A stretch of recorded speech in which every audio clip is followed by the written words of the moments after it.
இந்த சர்ச்சை முதல்ல எங்க ஆரம்பிக்குதுன்னா, விஜயோட ரொம்ப காலமா பயணிச்சிட்டு இருக்கிற அவரோட அது ஒரு கோஇன்சிடென்ஸ்.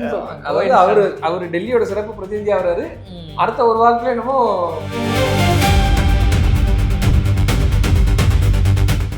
முதல்வரோட தனி செயலர் பொறுப்பு பதவி, அரசு பதவி வழங்கியிருக்காங்க. ஆனா இதுக்கான அரசாணை வந்து வெளியிடவே இல்லை. கடைசி வரைக்கும் அதிகாரப்பூர்வமா இன்ன வரைக்கும் வெளியாகல.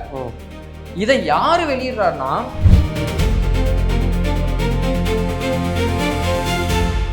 ஒவ்வொரு படம் ரிலீஸ் ஆகும் போதும் வேற படம் ரிலீஸ் ஆனாலும் விஜயை பத்தி மட்டுமே ஒரு அக்கா பேசிக்கிட்டு இருக்கோம்.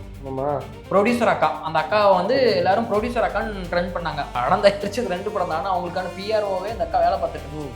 இப்போ அந்த அக்காவுக்கு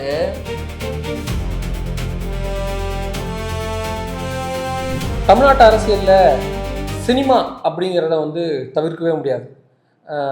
தமிழ்நாட்டு அரசியலோட ஒன்றி ஒரு 60 வருடமாகவே வந்து சினிமா வந்து பயணிச்சு வந்துகிட்டே இருக்கு. இன்னும் சொல்லப்போனால் சுதந்திரத்துக்கு பிறகுலேருந்தே தமிழ்நாட்டு அரசியலோட தமிழ்நாட்டு சினிமாவும் சேர்ந்தே பயணிக்குது. முன்பே நம்ம எல்லாரும் சொல்லுவோம், நம்மளோட தமிழ்நாட்டு முதலமைச்சர்கள்லாம் சினிமா துறையிலேருந்து வந்தவங்க, ஒரு 5 முதல்வர்கள் சினிமாலேருந்து வந்தவங்கன்னு சொல்லுவோம். இப்போ 6வது ஒரு முதல்வர் வந்துட்டார் சினிமாலேருந்து. இப்போ அது பிரச்சனை இல்லை.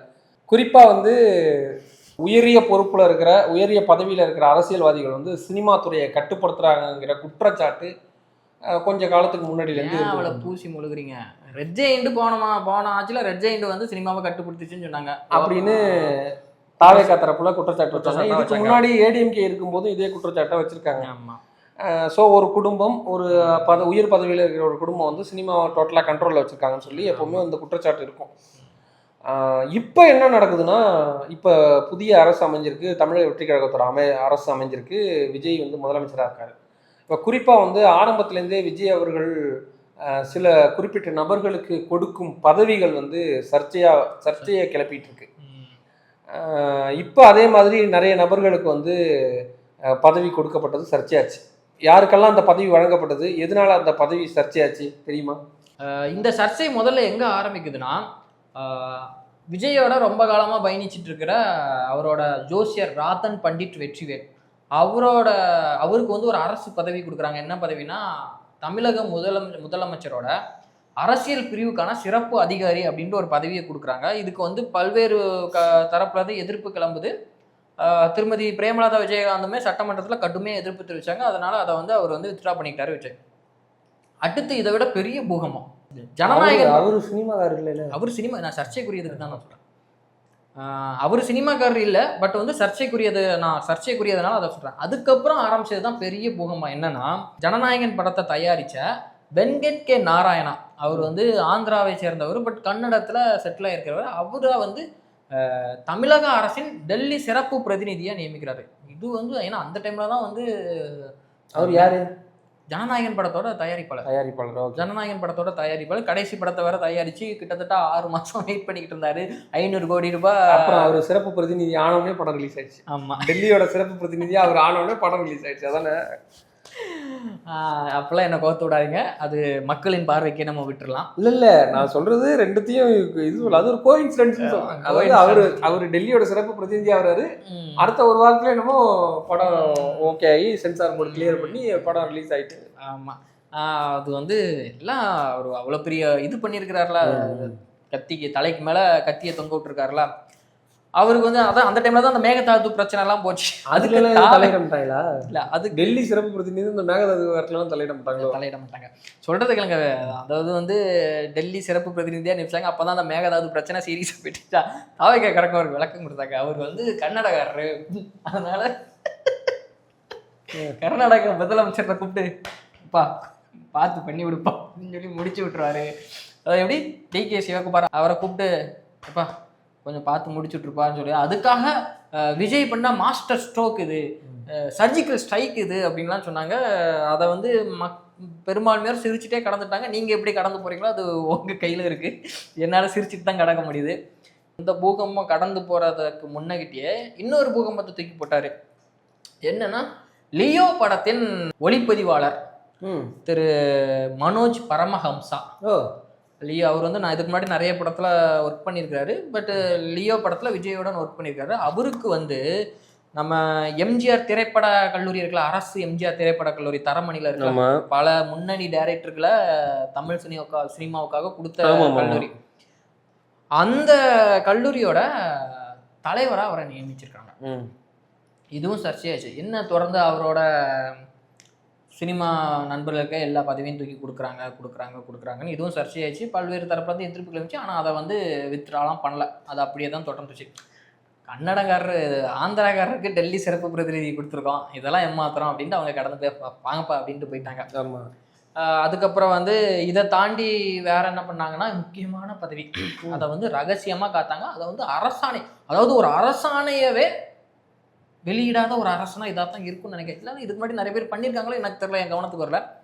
அவரோட பிஆர்ஓ ஜெகதீசன் பழனிசாமி, அதாவது விஜய் வந்து இப்போ இருக்கிற முதல்வர் விஜய் வந்து நடிகராக இருக்கும்போது அவருக்கான பிஆர்ஓ வேலையெல்லாம் பார்த்துட்டு இருந்தவர் இந்த ஜெகதீசன் பழனிசாமி தான். அவருக்கு வந்து முதல்வரோட தனி செயலர் பொறுப்பு பதவி, அரசு பதவி வழங்கியிருக்காங்க. ஆனால் இதுக்கான அரசாணை வந்து வெளியிடவே இல்லை, கடைசி வரைக்கும் அதிகாரப்பூர்வமாக இன்ன வரைக்கும் வெளியாகலை.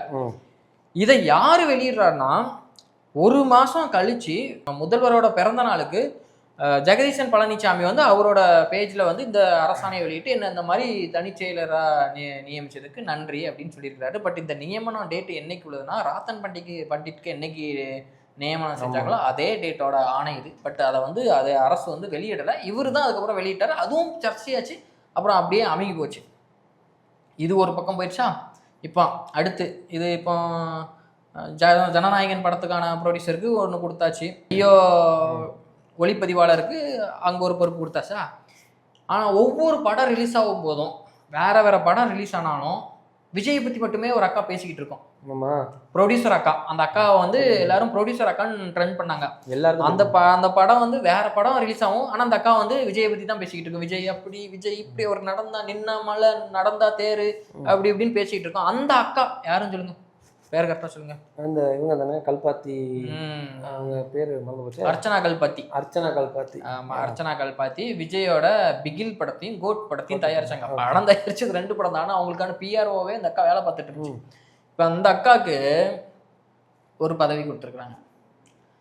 அதாவது ஆண்டுக்கு 10 லட்சத்துக்கும் அதிகமான வருமானத்தை கொடுக்குற கோவில்களுக்கு அறங்காவலராக நியமிக்கிற குழுவோட உறுப்பினர் மயிலம் ஆதீனம் வந்து தலைமை வகிக்கிறாரு. அதுல ஒரு 7 பேர் கொண்ட குழு இருக்கு. அந்த குழுவுல இந்த அக்கா ஒரு அக்கா. இன்னும் இந்த அக்காவை பத்தி நினைவுபடுத்தணும்னா, இப்போ விஜயும் த்ரிஷாவும் ஒன்னா ஒரு திருமணத்துக்கு போனாங்க, அது இவங்க வீட்டு ஃபங்க்ஷன் தான். அந்த அக்காவுக்கு தான் இப்போ வந்து அந்த பதவி கொடுத்துருக்காங்க. இது இன்னைக்கு இப்போ நடந்திருக்கு. இதையும் வந்து அவங்க தமிழ்நாடா இல்ல அவங்க ஆந்திரா? இல்ல, அவங்க வந்து அவங்க வாயால அவங்க ஒத்துக்கிட்டது என்னன்னா, நாங்க வந்து கல்பாத்தி வந்து கேரளா பார்டர், நான் வந்து கேரளா பிளஸ் தமிழ்நாடு, தமிழ் பொண்ணு அப்படின்றாங்க. இதுக்கப்புறம் இன்னொருத்தங்களுக்கும் கொடுத்துருக்காங்க. என்ன கொடுத்துருக்காங்கன்னா, குருன்னு ஒருத்தருக்கு வந்து இந்த நம்ம டிஎன் ஃபேக்ட் செக் இருந்துச்சா, அயன் கார்த்திகேயன் வச்சுட்டு இருந்தா, போன ஆட்சியில் அயன் கார்த்திகேயன் தலைவராக இருந்தாரு. அந்த நிறுவனத்தோட பேரை டிஎன் ஃபேக்ட் செக்ங்கிற அதுக்கான பேரை மாத்திட்டாங்க. பேரை மாத்திட்டு அதுக்கு வந்து குருன்னு ஒருத்தர் நியமிச்சிருக்காங்க. அவரு யாரு அப்படின்னா, இந்த ஆன்லைன்ல விஜய் ரசிகர்கள்லாம் ஒருங்கிணைச்சு, அதாவது இந்த ஆன்லைன்ல எடிட்லாம் பண்ணிக்கிட்டு போட்டிருப்பாங்கல்ல, அவங்களெல்லாம் ஒருங்கிணைச்சு விஜய்க்காக ப்ரொமோஷன் பண்ணவர். அவரை வந்து இப்போ இந்த டிஎன் ஃபேக்ட் செக்ல தூக்கி போட்டிருக்காங்க. இப்போ அவர் தான் இந்த மாதிரி விஜயை நம்பினோர் கைவிடப்படார். சினிமாலேருந்து முன்னாடி வந்து போன ஆட்சியில் வந்து சொல்லியிருந்தாங்க, ஒரு குடும்பம் ஒரு நிறுவனம் சினிமாவை கண்ட்ரோல் பண்ணுதுன்னு. இனிமே சினிமா தான் அரசியலை கண்ட்ரோல் பண்ணும் அப்படின்ட்டு பேசிக்கிறாங்க. நீங்க இந்த நியமனத்தை பத்தி என்ன நினைக்கிறீங்க? இதுல உள்குத்து இருக்கா, இல்லைன்னா நார்மல் தானா, எல்லா ஆட்சிலையும் நடக்கிறது தானா? இல்ல, அதுதான் எனக்கும் டவுட்டா இருக்கு. நீங்க ஒரு வாட்டி செக் பண்ணுங்க. இதே மாதிரி சினிமால இருந்து ஆளுகிற நபர்களுக்கு நெருக்கமா இருந்த நண்பர்கள், அவங்க வந்து போன அரசு இல்லை அதுக்கு முதல்ல இருந்த அதிமுக அரசு, இதுல எல்லாம் ஏதாவது முக்கிய பதவிகள் கொடுக்கப்பட்டிருந்ததா, இல்ல இவங்க தான் புதுசா பண்றாங்களா, இவர் சொல்றதெல்லாம் உண்மையானு செக் பண்ணி பார்த்துங்க. நன்றி, வணக்கம். மாட்டி விட்டீங்க.